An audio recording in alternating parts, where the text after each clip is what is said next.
నమస్తే, welcome to city news. నేను సునీత. జిల్లాలోని అన్ని ప్రభుత్వ ఉన్నత పాఠశాలల్లో జరిగే 10వ తరగతి పరీక్షల్లో 100% ఉత్తీర్ణత సాధించేలా ప్రణాళికాబద్ధంగా ముందుకు సాగాలని జిల్లా కలెక్టర్ డాక్టర్ ఏ సిరి కోరారు. జిల్లాలోని చిప్పగిరి మండల కేంద్రంలోని జిల్లా పరిషత్ ఉన్నత పాఠశాలను ఆమె ఆకస్మికంగా తనిఖీ చేశారు. చిప్పగిరి మండల కేంద్రంలోని జిల్లా పరిషత్ ఉన్నత పాఠశాలను జిల్లా కలెక్టర్ డాక్టర్ ఏ సిరి ఆకస్మిక తనిఖీ చేశారు.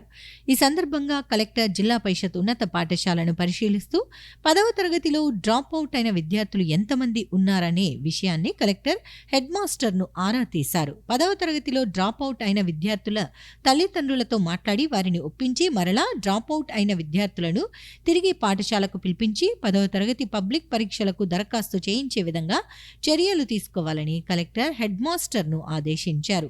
ఒకవేళ వారి తల్లిదండ్రులు ఏమైనా పనుల మీద ఇతర ఊర్లకు వెళ్తే వారి పిల్లలను సీజనల్ వసతి గృహాల్లో చేర్పించే విధంగా చర్యలు తీసుకోవాలన్నారు. ఎట్టి పరిస్థితుల్లోనూ 10వ తరగతి విద్యార్థుల డ్రాప్ అవుట్ శాతం 0 ఉండాలన్నారు. 10వ తరగతి విద్యార్థులతో కలెక్టర్ నేరుగా మాట్లాడుతూ జీవితంలో ఒక లక్ష్యం పెట్టుకోవాలని, టీవీలు చూడటానికి, ఫోన్లు వాడటానికి ఎక్కువ సమయం కేటాయించకుండా ఈ దశలో చదువుకు ఎక్కువ సమయం కేటాయించి బాగా శ్రద్ధగా కష్టపడి చదువుకొని జీవితంలో స్థిరపడి అమ్మా నాన్నలను బాగా చూసుకోవాలని తెలిపారు. ఉపాధ్యాయులు చెప్పే పాఠాలు బాగానే అర్థం అవుతున్నాయా? సబ్జెక్టు పరంగా ఏమైనా సందేహాలు ఉంటే ఓపికతో వివరిస్తున్నారా? ఏమైనా సమస్యలు ఉన్నాయా అని కలెక్టర్ విద్యార్థులను అడిగి తెలుసుకున్నారు. బాల్య వివాహాలు చేసుకోవటం వల్ల ఎలాంటి సమస్యలు వస్తాయనే దాని మీద ఉపాధ్యాయులు అవగాహన కల్పిస్తున్నారా అని కలెక్టర్ విద్యార్థులను అడిగి తెలుసుకున్నారు. బాల్య వివాహాలు చేసుకోవటం వల్ల వచ్చే సమస్యల గురించి కలెక్టర్ విద్యార్థులకు అవగాహన కల్పించారు. 10వ తరగతిలో 100% ఉత్తీర్ణత సాధించేందుకు గాను జిల్లాలో డిసెంబర్ 6 నుంచి 100 రోజుల యాక్షన్ ప్లాన్ ప్రారంభమవుతుందన్నారు. ప్రతి సబ్జెక్టు టీచర్ ఉదయం సమయంలో వారు సాయంత్రం నిర్వహించే పరీక్షకు సంబంధించిన ప్రశ్నల గురించి విద్యార్థులలో రివిజన్ చేయించి సాయంత్రం పరీక్ష నిర్వహించాలని అన్నారు. సంబంధిత వివరాలు జిల్లా కేంద్రం పోర్టల్లో తప్పనిసరిగా అప్లోడ్ చేయాలన్నారు. ప్రాథమిక స్థాయి నుంచే FLN పై పాఠశాలలు ప్రత్యేక దృష్టి పెట్టాలన్నారు. మధ్యాహ్న భోజనం వంట నాణ్యతను కలెక్టర్ పరిశీలిస్తూ వంటగదిని పరిశుభ్రంగా ఉంచాలని, భోజన రుచిని మరింత మెరుగుపరచాలని కలెక్టర్ వంట సిబ్బందిని ఆదేశించారు. చిప్పగిరి జిల్లా పరిషత్ ఉన్నత పాఠశాలలో 10వ తరగతి చదువుకొని మానేసిన తేజ కుమార్, రోహిణి విద్యార్థులతో కలెక్టర్ ఫోన్ కాల్ ద్వారా నేరుగా మాట్లాడారు. పాఠశాలకు రావటానికి ఏమీ సమస్య ఉంది? చదువుకుంటూనే జీవితం మారుతుందని, భవిష్యత్తులో ఉన్నత స్థానాలకు చేరుకునే అవకాశాలు ఉంటాయని, తిరిగి పాఠశాలకు రావాలని కోరారు. కాంపౌండ్ వాల్, త్రాగునీరు, టాయిలెట్ సమస్యలు ఉన్నాయని కలెక్టర్ దృష్టికి తీసుకుని రాగా సంబంధిత సమస్యలు పరిష్కరించే విధంగా చర్యలు తీసుకుంటామని అన్నారు. పాఠశాలకు నీటి సమస్య లేకుండా వారం రోజుల్లో అదనంగా ట్యాప్ కనెక్షన్ ఏర్పాటు చేయాలని కలెక్టర్ ఎంపీడీఓను ఆదేశించారు.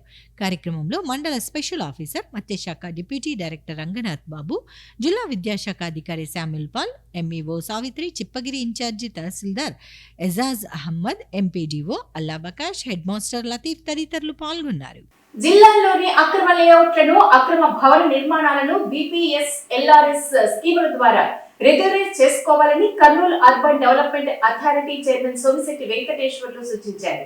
మంత్రాలయంలో జరిగిన విలేకరుల సమావేశంలో ఆయన మాట్లాడారు. జిల్లాలోని మంత్రాలయంలో జరిగిన విలేకరుల సమావేశంలో Kurnool urban development authority chairman Somisetti Venkateswarlu మాట్లాడుతూ జిల్లాలో అనుమతులు లేకుండా వేసిన లేఅవుట్లను, అనుమతులు లేకుండా నిర్మించిన భవనాలకు సంబంధించి అనుమతులను సంబంధిత రుసుములు చెల్లించి క్రమబద్ధీకరించుకోవాలని కోరారు.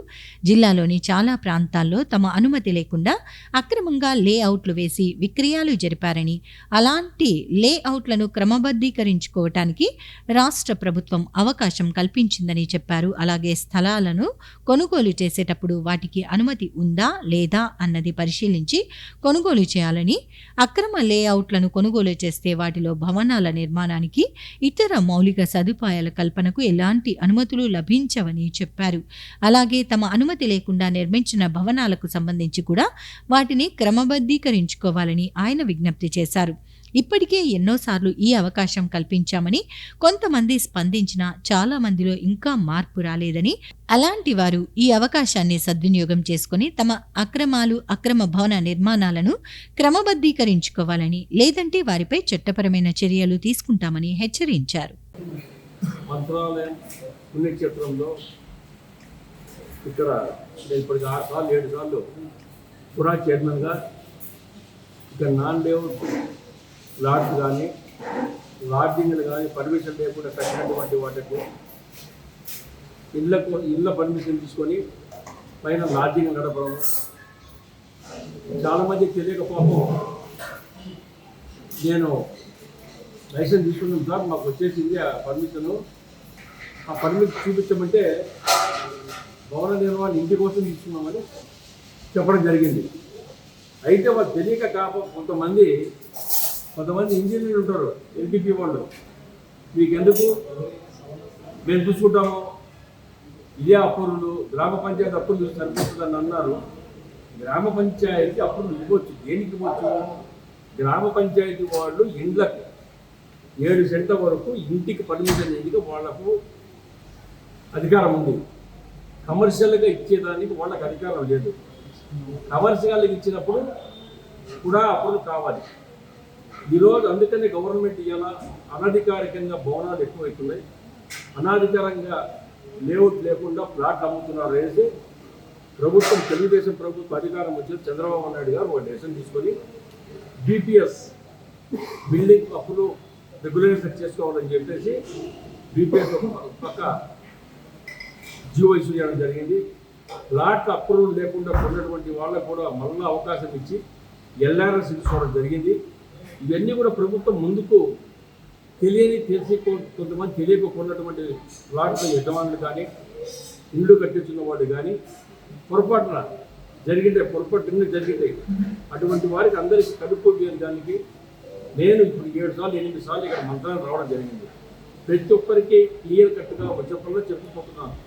ఈరోజు కొంతమంది లాడ్జీలు పోయి చెక్ చేస్తే సార్ మేము పర్మిషన్ తీసుకున్నామన్నారు. ఏం పర్మిషన్ ఇచ్చే ట్యాంక్ అంటే ఆ పర్మిషన్ చూస్తే ఇల్లు కట్టించడానికి మాత్రమే దాంట్లో ఉంది. మళ్ళీ పైన ఎందుకు లాడ్జీ కట్టారంటే కట్టొచ్చు అని చెప్పినారు సార్ అని. ఎవరన్నా రైటింగ్లు ఇచ్చినారంటే రైటింగ్ లేదు. కాబట్టి తెలియక చాలామంది మోసపోతున్నారు. ఒక పక్క మీరు పంచాయతీ కట్టిన డబ్బులు అట్లా వేస్ట్ చేసుకోవద్దండి. ఈ రోజు కట్టవలసిన లాడ్జింగ్లు కట్టుకోండి, వద్దని చెప్పం మేము. అయితే కూడా అప్పులకు పర్మిషన్ తీసుకొని లాడ్జీలు కాకుండా ఏమైనా కట్టుకోండి, బ్రహ్మాండం కట్టుకోండి, ఇచ్చేదానికి మేమున్నాం. అందుకనే మీ అదృష్టవశాత్తు బీపీఎస్ స్కీమ్ వచ్చింది. అదేవిధంగా ఎల్ఆర్ఎస్ ఫ్లాట్కి వచ్చింది. నేను ఒకటే చెప్తున్నా, ఎన్నోసార్లు వచ్చాను మంత్రాలయంతో. నేను మంచిగా రిక్వెస్ట్గా ఎన్నోసార్లు చెప్పాము. రిక్వెస్ట్గా ఈసారి లాస్ట్ ఫైనల్ రిక్వెస్ట్ చెప్తున్నా, మీరు చెప్పిన మాట వినకుండా మీ ఇష్టం వచ్చేట ఎవరో చెప్పిన మాటలు నమ్మి మీరు ఎక్కువగా ఏదో ఆలోచించుకొని ఎందుకు ఇట్లగిన బీపీఎస్ దాని కింద రెగ్యులరైజ్ చేసుకోకపోతే దెబ్బతింటారు. మేము ఒకటే లెక్క, వారం 10 రోజులు టైం ఇచ్చినాం. అందరికీ తెలుసో తెలియక చేశారు తప్పు. మరి కుడాకు వచ్చి కర్నూలు కూడా ఆఫీస్కి వచ్చి అప్లికేషన్ పెట్టి మీరు అప్లై చేసుకోండి, మీకు అందరూ సాయం చేస్తాం. అది చేసుకోకుండా మీకు ఇష్టం వచ్చేట్టుగా నాటకం ఆడటం మాత్రం బిల్డింగ్ మొత్తం కూల్చివేయాల్సి వస్తుంది. బిల్డింగ్ మొత్తం కూల్చివేస్తే మీరు ఎంతో లక్షల్లో ఖర్చు పెట్టుకుంటారు, ఆ డబ్బంతా మట్టిపాలు అవుతుంది. ఆ మట్టిపాలు కాకుండా దయచేసి నేను ఇది ఒక వార్నింగ్గా ఇస్తున్నా. ఈ వార్నింగ్ని మీరిగిన అతిక్రమించి ఏం చేస్తానో కూడా వాళ్ళంటే ఆ రోజు కూడా ఏమిటో అర్బన్ డెవలప్మెంట్ అంటే ఏమిటో చేసి చూపిస్తాం. ఇవాళ సెక్రటరీ గారికి వచ్చారు, మా ఎమ్మడి పంచాయతీ సెక్రటరీ గారు చూశారు. పంచాయతీ సెక్రటరీ గారు కూడా క్లియర్గా చెప్పడం జరిగింది, ఇటువంటి జరగకూడదు అని. వాళ్ళు కొంతమంది పనులు చేస్తుంటే కొన్ని పనులు కూడా ఆఫ్ చేయడం వచ్చింది.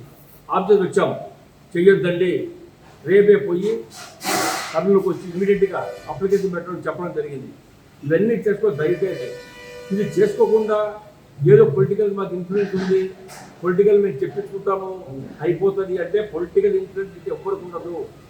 ప్రభుత్వం ఒకటే చెప్పింది, ఇవాళ ముఖ్యమంత్రి గారు ఒకటే ఆదేశాలు ఇచ్చారు, ప్రతి ఒక్కరు కూడా మీ పని మీరు చేసుకోండి, ప్రభుత్వానికి రావాల్సిన డబ్బు చెల్లించండి. ప్రభుత్వానికి చెల్లించకుండా పొరపాటు జరిగితే మాత్రం నేను ఒకటే చెప్తున్నా, ఎన్నిసార్లు చెప్పి ఇలాగే చేస్తూ ఉంటే మీ మీద క్రిమినల్ కేసు కూడా పెట్టాల్సి వస్తుంది. ప్రసూతి మరణాలు, శిశు మరణాలు తగ్గించడానికి గర్భిణీల ముందస్తు గుర్తింపు కీలకమని జిల్లా కలెక్టర్ డాక్టర్ ఏ సిరి పేర్కొన్నారు. మండల కేంద్రమైన చిప్పగిరిలోని ప్రాథమిక ఆరోగ్య కేంద్రాన్ని ఆమె ఆకస్మికంగా తనిఖీ చేశారు. జిల్లాలోని చిప్పగిరి మండల కేంద్రంలోని ప్రాథమిక ఆరోగ్య కేంద్రాన్ని జిల్లా కలెక్టర్ డాక్టర్ ఏ సిరి ఆకస్మిక తనిఖీ చేసి వార్డులను, మందుల గడువు తేదీని పరిశీలించారు. ఈ సందర్భంగా కలెక్టర్ ముందుగా ఓపీ రిజిస్టర్ను పరిశీలిస్తూ ఎటువంటి కేసుల మీద ఇక్కడ ఎక్కువగా ప్రజలు వస్తుంటారనే విషయాన్ని కలెక్టర్ మెడికల్ ఆఫీసర్ను అడిగి తెలుసుకున్నారు.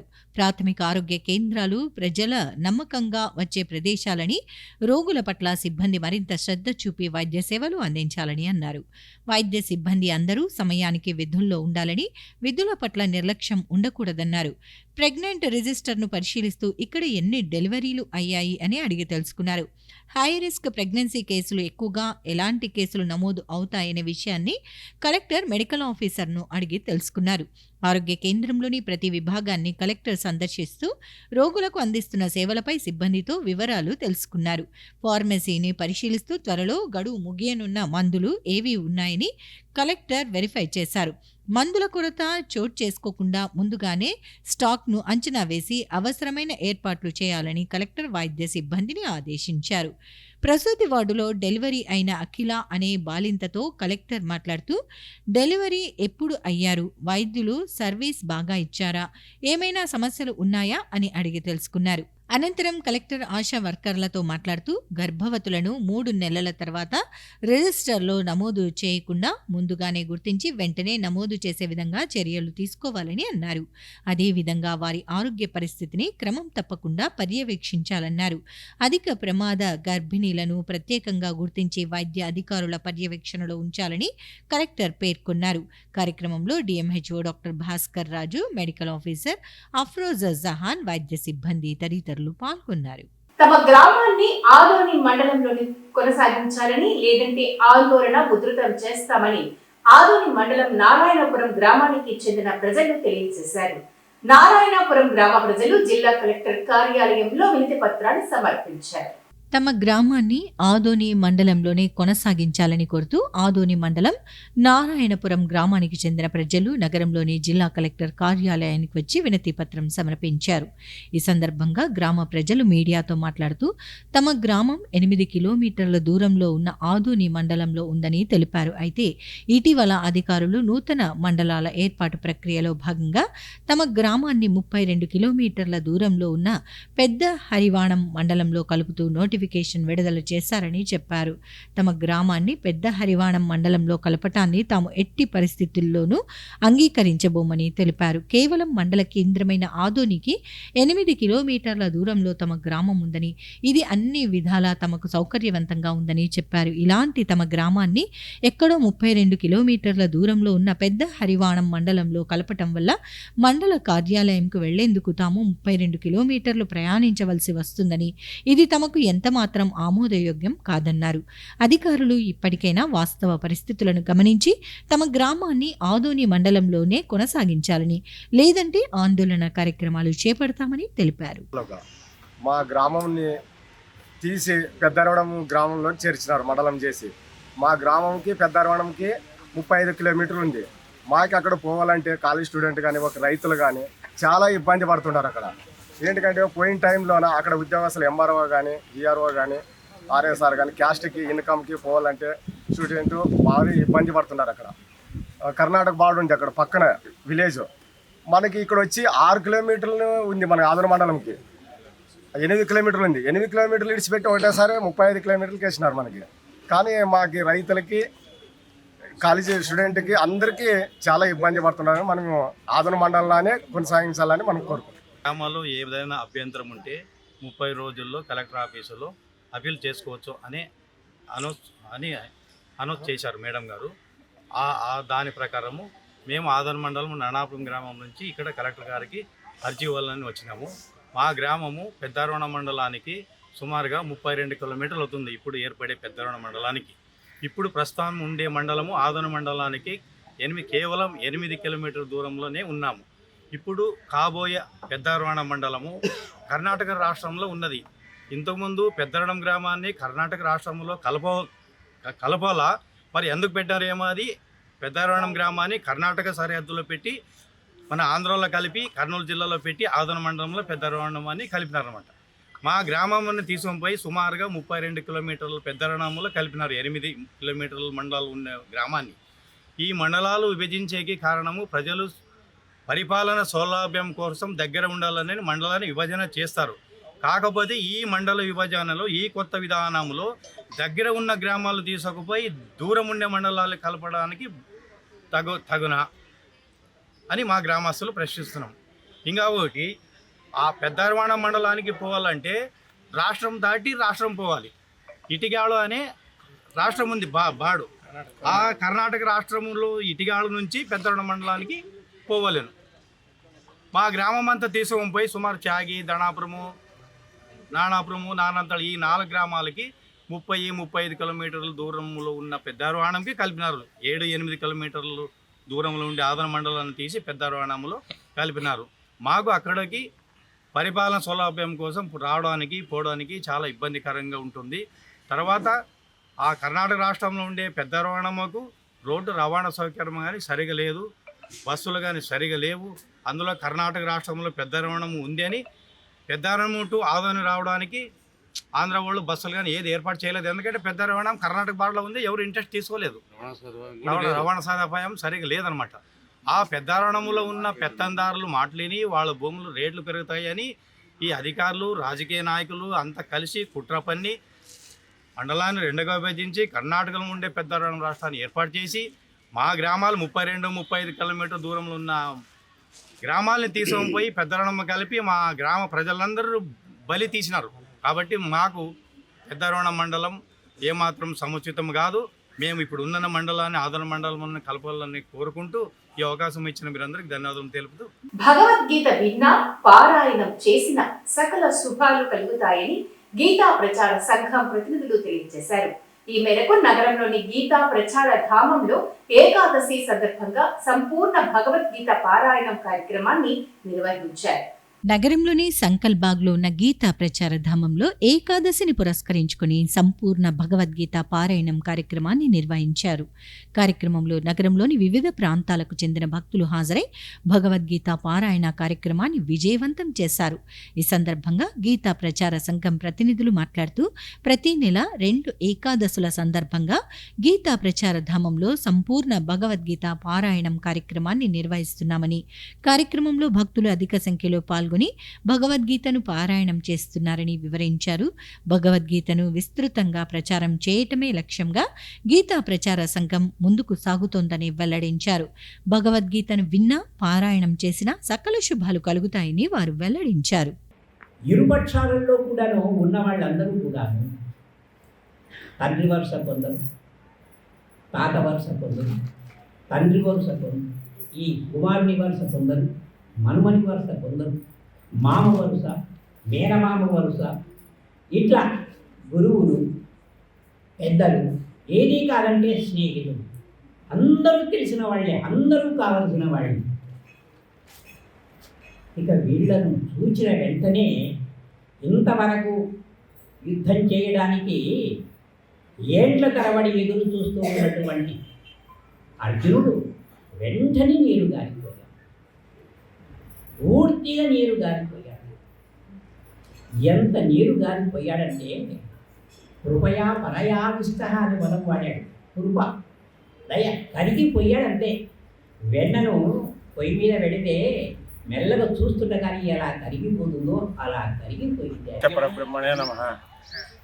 గీతా ప్రచార సంఘం తరఫున ప్రతి ఏకాదశికి భగవద్గీత పారాయణము విష్ణు సహస్రనామాలు జరుగుతున్నది. అందులో భాగంగా ఈరోజు గీతా జయంతి మరియు ఏకాదశి సందర్భంగా భగవద్గీత పారాయణం విష్ణు సహస్రనామాలు జరుపుకునే కార్యక్రమం ఉంది. అలాగే ఈ రకంగా వచ్చిన భక్తాదులు ప్రతి ఏకాదశికి ఇదే రకంగా రావాల్సిందిగా కోరుతున్నాము. అలాగే ఒక 10-20-25 నిమిషాలు ప్రవచనాలు ఉంటాయి కాబట్టి అందరూ రావాల్సిందిగా కోరుతున్నాము. ప్రతి ఒక్కరూ ఉచిత వైద్య శిబిరాలను సద్వినియోగం చేసుకుని ఆరోగ్యంగా జీవించాలని జీసస్ సోల్జర్స్ మినిస్ట్రీస్ వ్యవస్థాపకులు రవికుమార్ పిలుపునిచ్చారు. డాక్టర్ విలియం ఆర్థర్ స్టాంటన్ దొర 159వ జయంతి సందర్భంగా నగరంలోని సియోను ప్రార్థనా మందిరంలో ఉచిత వైద్య శిబిరాన్ని నిర్వహించారు. జీసస్ సోల్జర్స్ మినిస్ట్రీస్ ఆధ్వర్యంలో డాక్టర్ విలియం ఆర్థర్ స్టాంటన్ దొర 159వ జయంతి వేడుకలను ఘనంగా నిర్వహించారు. నగరంలోని కండేరి వీధిలోని సియోను ప్రార్థనా మందిరం వద్ద ఉచిత వైద్య శిబిరాన్ని ఏర్పాటు చేశారు. మెడికవర్ ఆసుపత్రి ఆధ్వర్యంలో నిర్వహించిన ఈ వైద్య శిబిరంలో బీపీ, షుగర్, ఈసీజీ, కంటి పరీక్షలు నిర్వహించారు. ఈ సందర్భంగా జీసస్ సోల్జర్స్ మినిస్ట్రీస్ వ్యవస్థాపకుడు జి రవికుమార్ మాట్లాడుతూ స్టాంటన్ దొర కర్నూలుకు ఎంతో సేవ చేశారని తెలిపారు. కర్నూలు నగరంలో కోల్స్, ఎస్టీబీసీ, రాక్వుడ్, ఈసీఎం విద్యా సంస్థలు ఏర్పాటు చేశారని తెలిపారు. ఎంతో మంది విద్యార్థులు ఉన్నత స్థానంలో ఉండే విధంగా స్టాంటన్ దొర కృషి చేశారన్నారు. విద్యా సంస్థలతో పాటు ప్రార్థనా మందిరాలు ఏర్పాటు చేశారన్నారు. కర్నూలు అభివృద్ధికి కృషి చేసిన స్టాంటన్ దొర విగ్రహాన్ని కర్నూలులో ఏర్పాటు చేయాలని రవికుమార్ మంత్రి టీజీ భరత్ను కోరారు. కార్యక్రమంలో master G Ravikumar, doctor Imran, LD Mani, Pushparaj, Nagaraju, pastor Ramesh తదితరులు పాల్గొన్నారు. ఈరోజు మన జీసస్ సోల్జర్స్ మినిస్ట్రీస్ వారి ఆధ్వర్యంలో మెడికోర్ వారి హాస్పిటల్ సహకారంతో ఈరోజు స్టాంటన్ దొర గారు వారి బర్త్డే సందర్భంగా మనం ఈరోజు కండేరి ప్రాంతంలో ఒక మాస్ ఏరియాలో మనం మెడికల్ క్యాంపు ఏర్పాటు చేసుకున్నాం. ఎందుకు నిమిత్తం ఏర్పాటు చేసుకున్నామంటే స్టాంటన్ దొర గారు దాదాపుగా 40 సంవత్సరాలు ఈ కర్నూలు ప్రాంతంలో వారు పరిచయం చేశారు. వారు చేసిన సేవలు ఎంతో ఉన్నాయి, ఎన్నో కార్యక్రమాలు ఉన్నాయి. వారు విద్యాదాత, వారి విద్యను కూడా మన కర్నూలు ప్రాంతానికి ఇచ్చినారు. వారు ఎన్నో విద్యా సంస్థలు స్థాపించినారు. వారు స్థాపించేవి మనకు చెప్పుకోదగ్గ STBG college, Coles college, Rockwood school, నీసెం స్కూల్స్, ఇలాంటి పెద్ద పెద్ద ఎన్నో కాలేజెస్ని కట్టించి విద్యాదాతగా వారి కర్నూలు ప్రాంతంలో జరిగించినారు. అంతేకాకుండా ఆ విద్య ద్వారా వచ్చినదే ఒక వైద్యం వినారకతంలో లేనప్పుడు మనకు వైద్యాన్ని కూడా వారు సృజించి వైద్యాన్ని కూడా మనకు సహకరించింది. కాబట్టి ఈ కర్నూలు ఈ ప్రాంతంలో వైద్యాన్ని మనకు పరిచయం చేసి ఎంతో సేవా కార్యక్రమంలో ముందుకు వచ్చిన కోల్స్ దొర గారు వారి జ్ఞాపకార్థం దాదాపుగా వారి బర్త్డే సందర్భంగా 40 సంవత్సరాలు మన కర్నూలు ప్రాంతంలో పరిచయం చేసినందుకు వారి ఆధ్వర్యంలో ఈరోజు మనము మెడికోర్ సహకారంతో హెచ్ఓడి మన రవీంద్రనాథ్ గారు సారు, ఒలి సార్ డాక్టర్ గారు వచ్చి ఈ ప్రాంతంలో ఇక్కడ మాసిన కండేరి ప్రాంతంలో అనేక మంది నిరాశ కలిగిన వారు, వైద్యం అందలేని స్థితిలో కలిగిన వారు అనేక మంది ఇక్కడ ఉన్న ముసలివాళ్ళు, యవన బిడ్డలు, వృద్ధులు అనేక మంది ఉన్నారు. వారందరికీ దాదాపు 60-70 మంది దాకా వచ్చి ఉన్నారు ఉదయకాలం నుంచి. ఇప్పుడు వరకు అనేక ట్రీట్మెంట్ చూసినారు. వారు ఈసీజీ, షుగరు, బ్లడ్ పరీక్షలు చేస్తూ తర్వాత అనేక పరీక్షలు చేసినారు. ఈసీజీలో అనేక మంది వాళ్ళకు ఆరోగ్యంగా మహాభాగ్యం అని ఉంచడంలో మెడికోర్ వారి సహకారం ఎంతో ఉంది. మా మినిస్ట్రీకి అనేక ప్రాంతాల్లో పెట్టినప్పుడు కూడా వారు సహకరించి మాతో ఉండి వారు పనిచేస్తున్న వారి టీం, వారి బృందానికి మెడికోర్ వారు చేస్తున్న దరుతులను బట్టి కూడా వారికి మేము ప్రత్యేకమైన వందనాలు చెల్లిస్తున్నాం. నగరంలోని పాత బస్టాండ్ లో ఉన్న శ్రీ షిరిడి సాయిబాబా ఆలయంలో ఈ నెల 4వ తేదీ దత్త జయంతి వేడుకలను ఘనంగా నిర్వహిస్తున్నట్లు ఆలయ కమిటీ ప్రధాన కార్యదర్శి మహాబలేష్ సజ్జనార్ తెలియజేశారు. ఈ వేడుకల్లో భక్తులు అధిక సంఖ్యలో పాల్గొని షిరిడి సాయినాథుని కృపకు పాత్రలు కావాలని ఆహ్వానించారు. రేపు 4వ తారీఖు డిసెంబర్ 4వ తారీఖు గురువారం రోజు దత్త జయంతి పర్వదిన కార్యక్రమం పురస్కరించుకొని కర్నూలు దక్షిణ షిరిడిగా పేరుగాంచిన మన షిరిడి సాయిబాబా దేవస్థానంలో షిరిడి మాదిరిగా దత్త జయంతి వేడుకలు జరగాలని చెప్పేసి ఆలయ పాలక మండలి వారు ఆదేశించారు. వారి యొక్క ఆదేశానుసారము మన దేవస్థానంలో ఈ దత్త జయంతి వేడుకలు 2 రోజులు జరుగుతాయి. మొదటిది 3వ తారీఖు అనగా రేపు బుధవారం రోజు ఉదయం 8 గంటలకు ఓం సాయి, శ్రీ సాయి, జై జయ సాయి అఖండ నామస్మరణ కార్యక్రమం 24 గంటల సేపు రాత్రి మొగలు జరుగుతుంది. ఈ కార్యక్రమం 4వ తారీఖు ఉదయం 8 గంటలకు పరిసమాప్తం అవుతుంది. 8 గంటల అనంతరం బాబాకు విష్ణు సహస్రనామాలు చాలా ఇష్టం కనుక 4వ తారీఖు ఉదయం 8 గంటలకు విష్ణు సహస్రనామావళి, మహాభిషేకము, గురి పూజ, సాయి సత్యవ్రతము మరియు వేలాది మంది భక్తాదులకు బాబాగా అన్నప్రసాదం ఏర్పాటు చేశారు. 7 గంటలకు పల్లకి సేవ కార్యక్రమం ఉంటుంది కనుక భగవద్ బంధువులు, సాయి భక్తులంతా వచ్చి స్వామివారి దర్శించుకొని అనంతరం తీర్థ ప్రసాదాలు స్వీకరించవలసిగా కోరుతున్నాం. నా పేరు మహాబలేష్, దేవస్థానం ప్రధాన కార్యదర్శి, దక్షిణ షిరిడి సాయిబాబా దేవస్థానం, కర్నూలు. ఇవి ఇవాళ సిటీ న్యూస్ అప్డేట్స్. రేపు ఇదే సమయానికి ఇక్కడ ఇలాగే కలుద్దాం. అంటే కీప్ వాచింగ్ సిటీ న్యూస్.